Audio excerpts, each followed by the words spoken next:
Hello food lovers, welcome to our channel. నేను మీ రాణి Erramsetti. Friends, ఈరోజు గారెలు రెసిపీ చేసి చూపించబోతున్నానండి. గారెలు అంటే మినపప్పు నానపెట్టుకోవటం, కడగటం, రుబ్బటం, గ్రైండర్ క్లీన్ చేసుకోవటం, అంత శ్రమ అనేది ఉండదు. చాలా సింపుల్ ప్రాసెస్తో టేస్టీగా క్రిస్పీగా హెల్దీ గారెలు చేసుకోవచ్చండి. ఆ ప్రాసెస్ అంతా చూద్దాం. వీడియోని ఫస్ట్ నుంచి లాస్ట్ వరకు చూడండి. మధ్య మధ్యలో స్కిప్ చేయకుండా చూసినప్పుడు మాత్రమే ప్రాసెస్ అంతా అర్థమవుతుంది. అంతేకాకుండా మీ అందరికీ కూడా ఈ రెసిపీ బాగా నచ్చుతుందండి. సింపుల్ ప్రాసెస్తో టేస్టీ రెసిపీ ఇది. అలాగే వీడియోని ఫస్ట్ టైం చూస్తున్న వారైతే రన్ అవుతున్న వీడియో కింద రెడ్ కలర్లో సబ్స్క్రైబ్ ఆప్షన్ టచ్ చేసి ఏఎల్ఎల్ ఆల్ అని బెల్ ఐకాన్ని యాక్టివేట్ చేయండి. నేను పెట్టబోయే రెసిపీస్ అన్ని డైలీ మీ ఫోన్కి నోటిఫికేషన్కి వస్తాయి.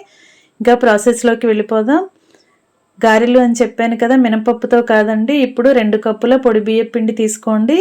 అలాగే సొరకాయ తురుమండి. ఇది సొరకాయని పై చెక్క అంతా క్లీన్ చేసుకుని ఓపెన్ చేసుకున్న తర్వాత అదంతా గ్రేటర్తో తురుముకోండి.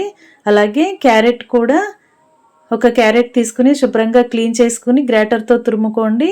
సన్నగా తరిగిన ఉల్లిపాయ ముక్కలు, పచ్చిమిర్చి ముక్కలు, కరివేపాకులు, కొత్తిమీర కూడా తీసుకోండి.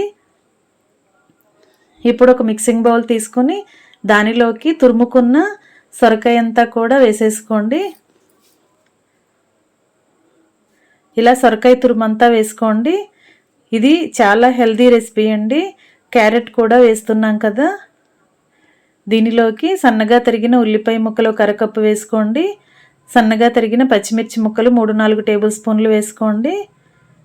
అలాగే కొన్ని కరివేపాకులు వేసుకుని సన్నగా కట్ చేసి పెట్టుకున్న కొత్తిమీర కూడా వేసుకోండి. ఇప్పుడు ఒక 1/2 టేబుల్ స్పూన్ జీలకర్ర వేసుకోండి. రుచికి సరిపడా సాల్ట్ వేసుకోండి. కొంచెంగా వంట సోడా కూడా వేసుకోండి. ఇవన్నీ కూడా మనం వేసిన ఇంగ్రీడియంట్స్ అన్నీ కూడా సొరకాయలో బాగా కలిసేంత వరకు కలపండి. సొరకాయ నుంచి వాటర్ అనేవి బాగా రిలీజ్ అవుతూ ఉంటాయండి. సాల్ట్ వేసి మనం మిక్స్ చేసిన తర్వాత ఇంకొంచెం ఎక్కువగా వాటర్ అనేవి రిలీజ్ అవుతాయి. ఈ విధంగా కలిపిన తర్వాత ముందుగా రెడీ చేసి పెట్టుకున్న పొడి బియ్యం పిండిని వేసుకోండి. ముందుగా 1 కప్పు వేసుకుని బాగా కలుపుదాం. సొరకాయలో వాటర్ అనేవి ఎక్కువగా ఉంటాయి కదా, పిండి అనేది ఎంతవరకు కలుస్తుందో చూసుకుందాం. పిండి అనేది మరీ మెత్తగా పలుచగా ఉన్నట్లయితే ఇంకొంచెం పొడి బియ్యం పిండిని వేసుకోండి. క్వాంటిటీ అంటూ ఏముండదండి, మనం తీసుకున్న సొరకాయ తురుమును బట్టి పిండి అనేది కలుస్తుంది. కలుపుకున్న పిండి ఇంకొంచెం మెత్తగా ఉన్నట్లు అనిపిస్తే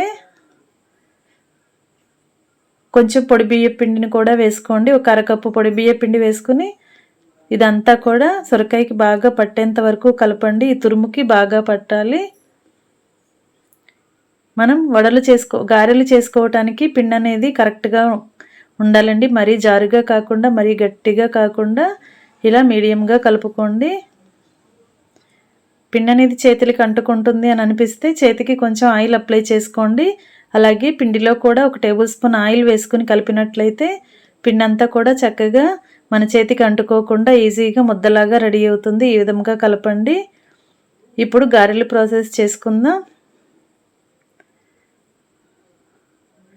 ఇలా టీ స్ట్రైనర్తో కూడా మనం గారెలు అనేవి చేసుకోవచ్చండి. స్ట్రైనర్ని వెనక్కి తిప్పుకొని ఇలా కొంచెంగా పిండి ముద్దని తీసుకుని ఈ విధంగా గారెలాగా చేసుకుని మధ్యలో పెద్దగా హోల్ పెట్టుకోండి. ఇలా రంధ్రం అనేది పెట్టుకుని ఈ విధంగా కూడా ట్రై చేయొచ్చు. లేదంటే అరచేతికి కొంచెం వాటర్ని అప్లై చేసి ఇలా కూడా మనం గారెలు అనేవి చేసుకోవచ్చు. ఈ విధంగా కూడా చేసుకోండి.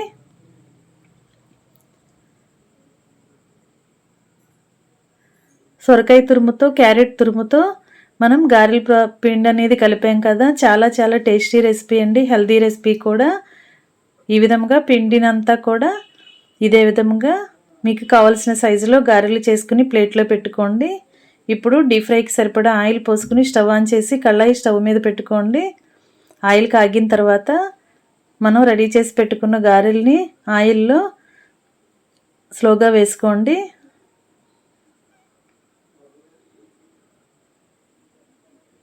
ఒకవైపున బాగా ఫ్రై అయిన తర్వాత వెనక వైపు కూడా ఫ్రై చేసుకోండి. ఫ్రెండ్స్, గారెలు చేసుకోవాలంటే మినపప్పు కడిగి నానబెట్టుకుని రుబ్బుకోవటం చాలా శ్రమ అనిపిస్తుంది. అలా కాకుండా ఇలా ఒక్కసారి మీరు కూడా ట్రై చేసి చూడండి. మినపప్పు గారెల కన్నా కూడా చాలా టేస్టీగా క్రిస్పీగా ఉంటాయి. మనం వేసిన క్యారెట్ తురుము, సొరకాయ తురుము, కొత్తిమీర తరుగు, పచ్చిమిర్చి తరుగు అన్నీ కూడా, కరివేపాకు టేస్ట్ అంతా కూడా మనకి బాగా గారెలు తింటున్నప్పుడు ఆ టేస్ట్ అనేది బాగా తెలుస్తుంది. అందరికీ కూడా నచ్చుతాయి.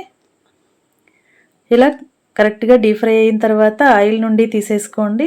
ఇదే విధంగా మిగిలిన గారెను కూడా ఆయిల్కి పట్టినన్ని వేసుకుని రెండు వైపులా ఈవెన్గా ఫ్రై అయిన తర్వాత అన్నీ కూడా క్రిస్పీగా వచ్చిన తర్వాత ప్లేట్లోకి సర్వ్ చేసుకోండి. స్టవ్ ఆఫ్ చేసుకుని అవన్నీ కూడా తీసుకుని ప్లేట్లోకి వేసుకోండి. ఇంకా రెడీ అయిపోయండి సొరకాయ గారెలు. చాలా చాలా టేస్టీ రెసిపీ. మీ అందరికీ కూడా వీడియో నచ్చుతుంది. ఖచ్చితంగా మీరు కూడా ట్రై చేసి చూడండి.